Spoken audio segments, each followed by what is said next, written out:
Jason here from Mindset U, and we're all about bringing new things to the table when it comes to this podcast, because we don't know what the fuck we're doing. There's no rules in this bitch, okay?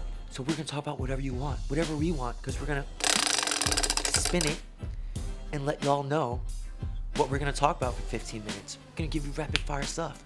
They're the coaches, I'm the everyday guy. I'm gonna challenge them because who the fuck are they to tell me what to do? They don't know me. They do know me. They've known me for a really long time, but that's not the point.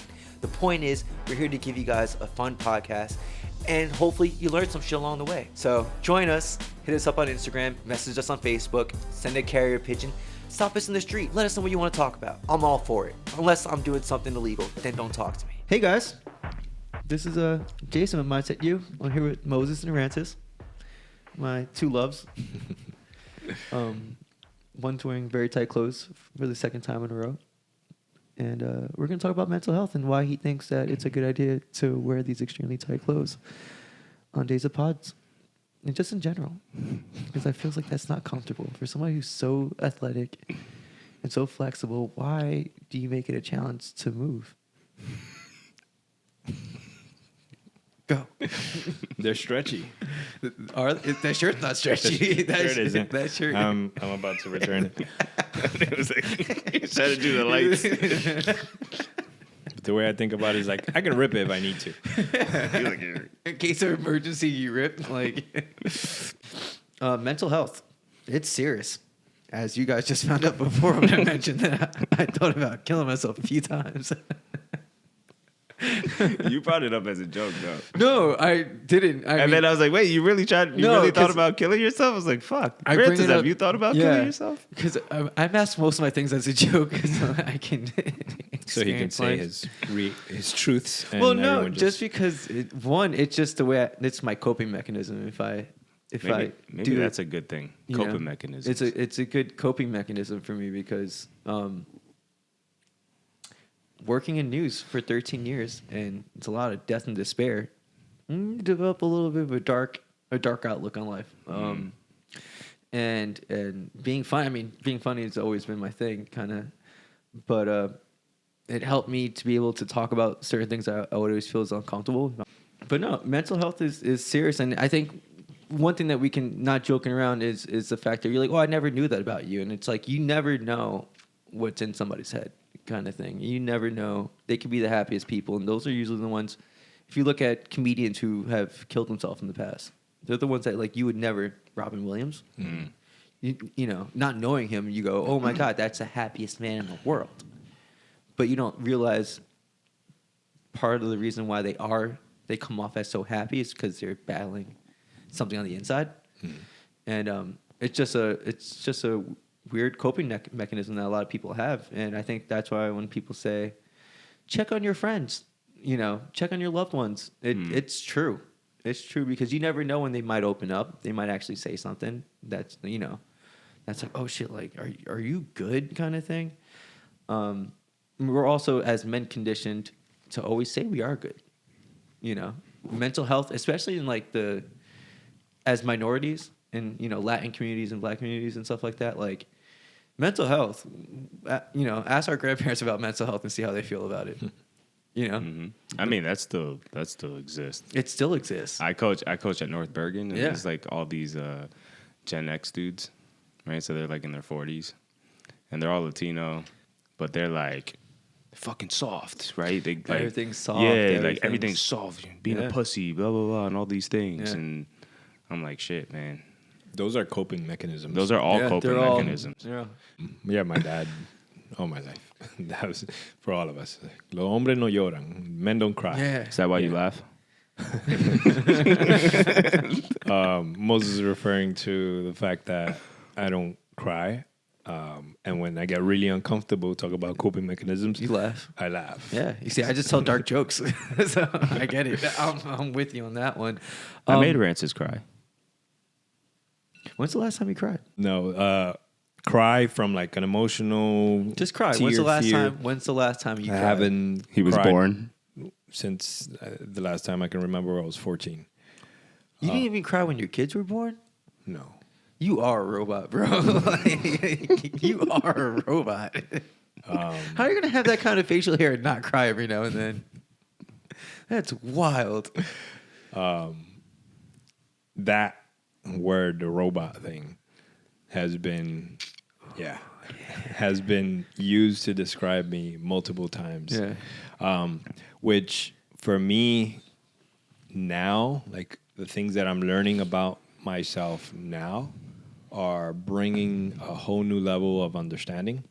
You know, you guys are talking about autism. I'm definitely neurodivergent in that sense. And because of that, a lot of the things that I do are making sense. A lot of the things that I've done. What is neurodivergent? Neurodivergent is basically anything that has your brain wired differently. So autism falls under neurodivergence, dyslexia, which I have, my son dysgraphia, ADHD, those things that... What's dysgraphia? The dysgraphia is challenge with writing, converting your thoughts or anything into writing. Like Got it. hand, motor skills doesn't quite connect. Got it. The same way.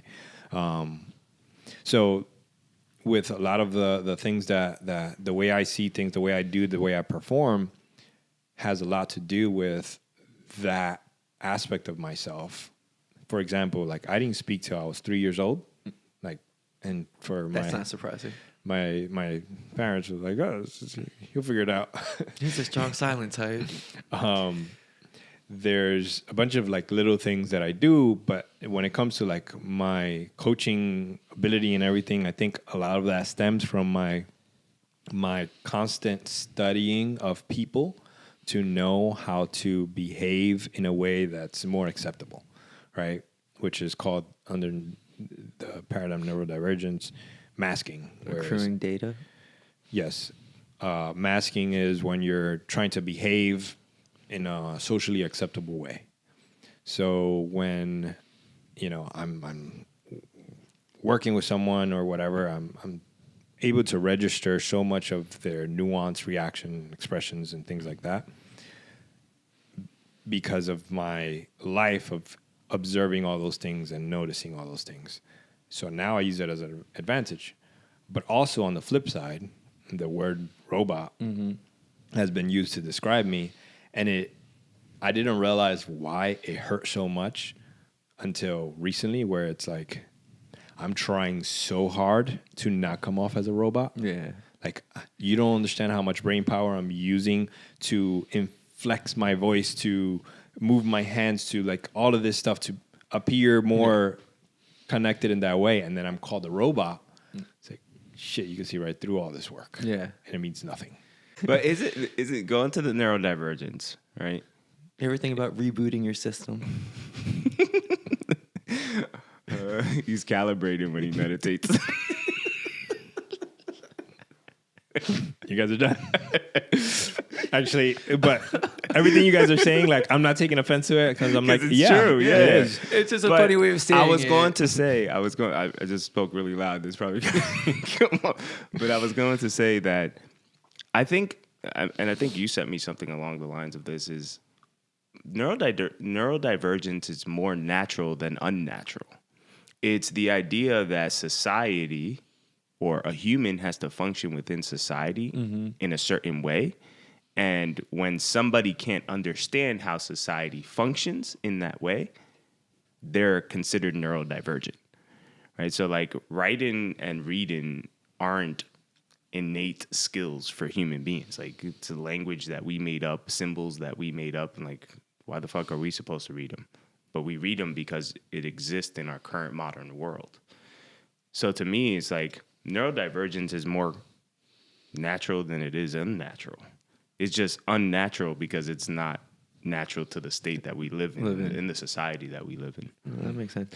And also, I think, you know, going back to like me jokingly calling you a robot before, even though I think it's very funny. I think that when you meditate, you're just calibrating.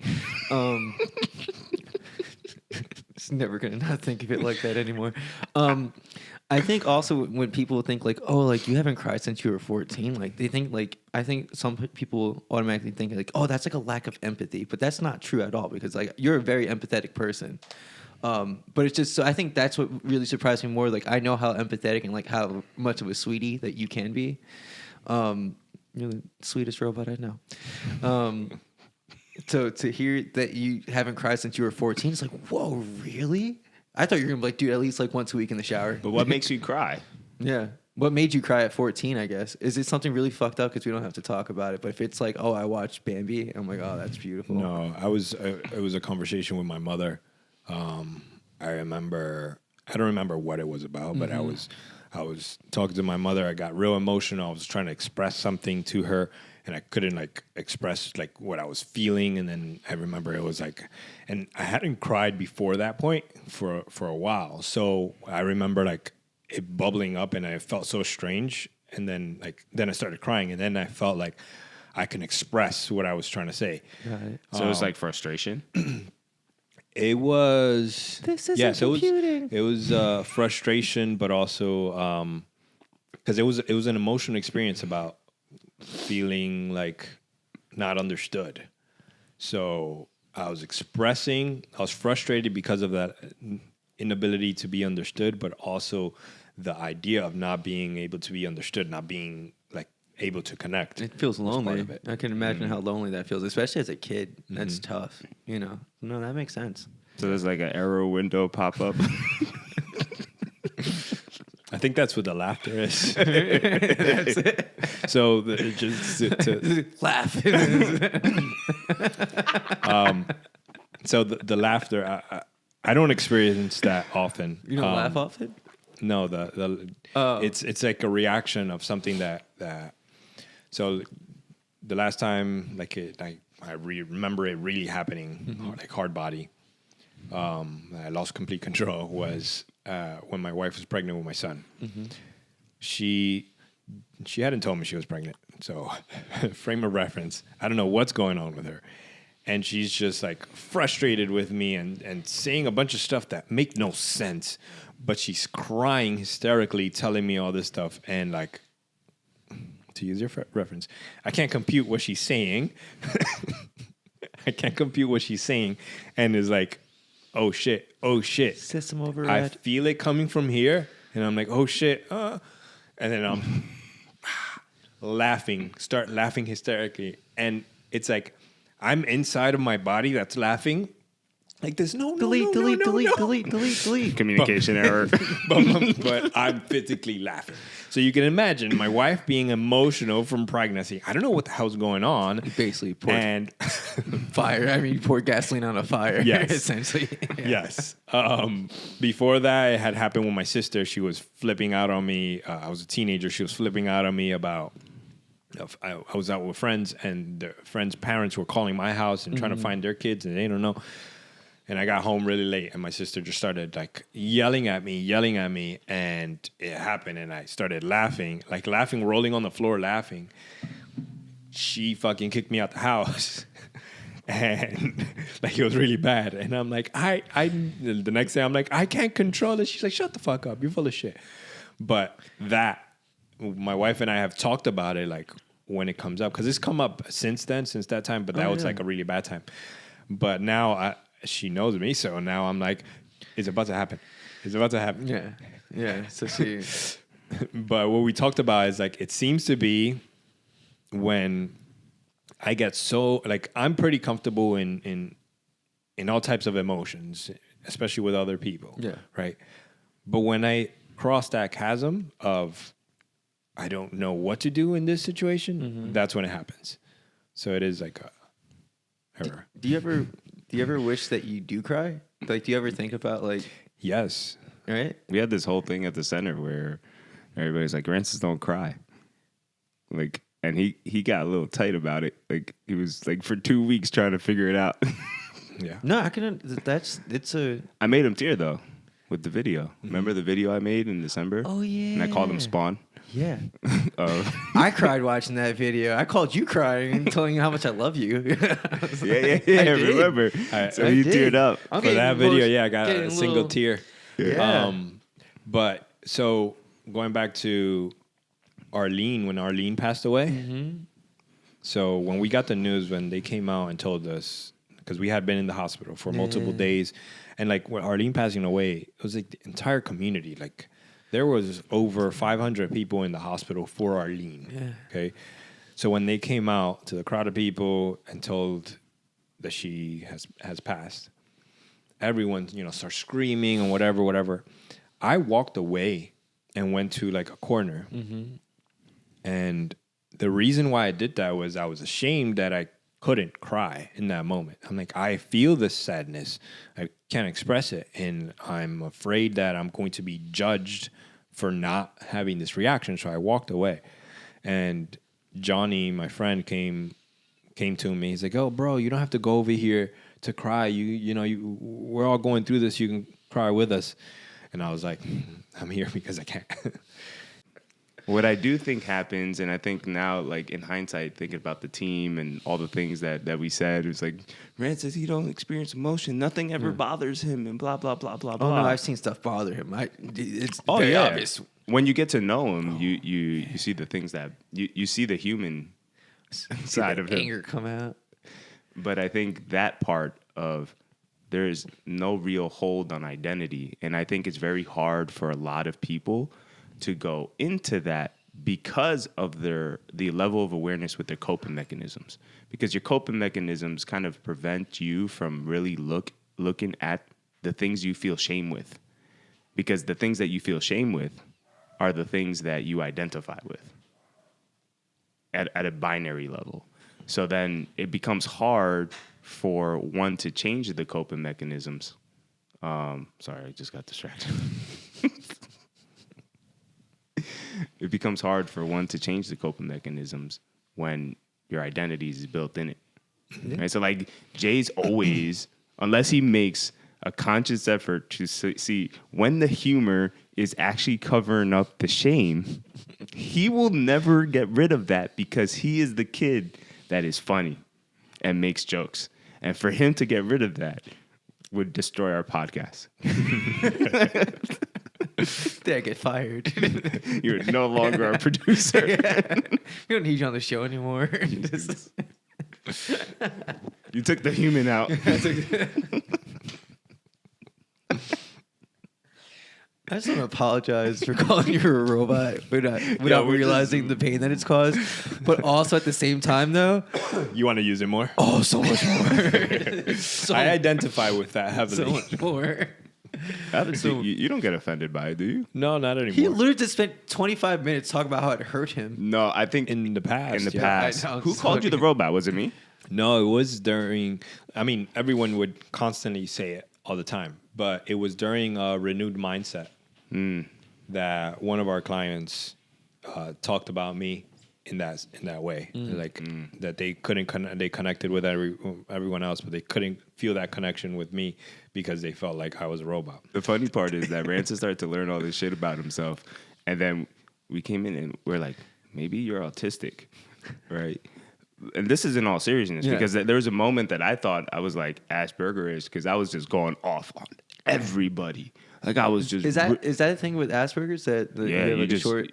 You just there's certain judgments that you have about people that you just feel like saying it. Got it. Like, but you have no filter. Yeah. It just like really comes out. Mm-hmm. And when I was at the center with the team, like I went off on people.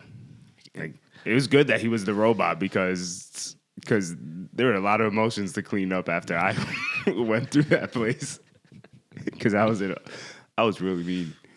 But then when we started to look into it, I guess that's when it started for you, right? You started to look into whether you were on the spectrum. No, for me, like the dyslexia came up early on in my coaching career. I had a client who had a son who was dyslexic, and he also was dyslexic.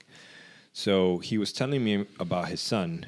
This is an older gentleman. His son was already in his I think at the time maybe close to 40s. But he's telling me about his son. His son was a pilot. But everything that he's describing about his son and so on and so forth and like challenges, and I was like, yo, this is the first time I'm hearing of someone that sounds like me. Mm-hmm. These are challenges that I have. And my client, was then telling me about his life growing up and how he would see things and how that was a hindrance, but he would overcome it. He was a lawyer. He was an engineer, and he was a patent lawyer and an engineer. He's like, super hard for me to be able to get to this point. So as I'm hearing about his life and his son's life, and he's telling me, I'm like, I said to him, all this stuff sounds so like familiar. Like, these are my struggles. Like, you're talking about them, but they're my struggles. And he was like, you might be dyslexic. Get it checked out. And I haven't been diagnosed. And actually, I was talking to my wife about actually going to be diagnosed. But I started doing a lot of research on dyslexia. I was like, holy shit. Like, that moment felt like, we talk about connection. That moment felt like there's a reason. There's a connection. There's like, oh, there's others like me too, right? And then like during that time at the center, this is years forward now, with that idea of the dyslexia was already there. But then like through social media and all those facets, you start learning more. And I love that about it, because you get to see people's experiences. And with that, you start to see because you know, it's one thing to read something on a document written by psychologists saying, and these are the behaviors, and right? It's just something else to see someone talking about their lived experiences. Yeah. And that, when I started seeing that lived experiences, that was like, oh my God, like there's so many others like me. And that felt like, oh man, I'm not like broken and different and so on and so forth. There's a reason for this. Yeah, I got all the TikTok videos. No, you only got a quarter of them. This dude would send me videos about neurodivergence. So I'm like, all right, bro, I get it. You're on the spectrum. You're on the spectrum. I get it. I accept you. Like, you're not going to lose me as a friend. So my last question before we end this wonderful podcast.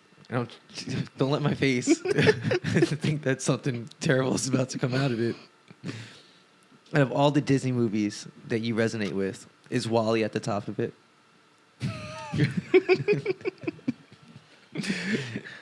Eva. Hell yeah, it did. Yeah, it fucking did. That's all you had to say. Yep. Case closed. Thank you very much, guys. Don't forget to like, subscribe, and comment. So this one gets an oil change every now and then. We love you. Peace and good night.